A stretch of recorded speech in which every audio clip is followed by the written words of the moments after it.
కాశీ పట్టణంలో చీకటి పడగానే ఆవిడ తిరగడం ప్రారంభం చేస్తుంది. చీకటి పడగానే ఆవిడ క్షేత్రపాలకురాలు. ఆవిడ తిరుగుతుంది కాశీ అంతా. వారాహి దర్శనాన్ని మామూలుగా మీరు ఇలా ఎదురుగుండా వెళ్లి కూడా చూడలేరు, చూడడానికి భయపడతారు. అందుకని ఎంత ధైర్యం ఉన్నవాడు, ఎంత గుండె ధైర్యం ఉన్నవాడు కూడా వారాహి క్షేత్రంలో అమ్మవారి ముందుకెళ్లి నిలబడి అమ్మవారిని చూడరు. ఆవిడికి ఏం చేస్తారంటే తెల్లవారిన తర్వాత 4:30-5 గంటలకి ఇంకా సూర్యోదయం అవుతుందనగా అమ్మవారి తిరిగి వచ్చేస్తుంది. తిరిగి వచ్చేసి దేవాలయ ప్రవేశం చేస్తుంది.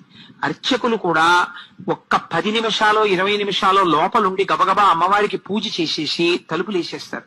ఆవిడ పగటి పూట పడుకుని నిద్రపోతుంది. కాబట్టి మీరు సూర్యోదయం అయిపోయే లోపల వారాహి దర్శనం చేసేయాలి. వారాహి దేవాలయం పైకి వెడితే స్లాబ్ కి కన్నాలుంటాయి, ఒక 4-5 కన్నాలు. అక్కడ నిలబడి మీరు ఆ కన్నాల్లోంచి చూస్తే వారాహి రూపం కనపడుతుంది. అసలు ఆ కన్నంలోంచి అమ్మవారిని చూస్తేనే అమ్మ బాబోయ్ అని ఒళ్ళు పులకరించాలని నిలబడిపోతారు. అలా ఉంటుంది ఆవిడ తేజస్సు.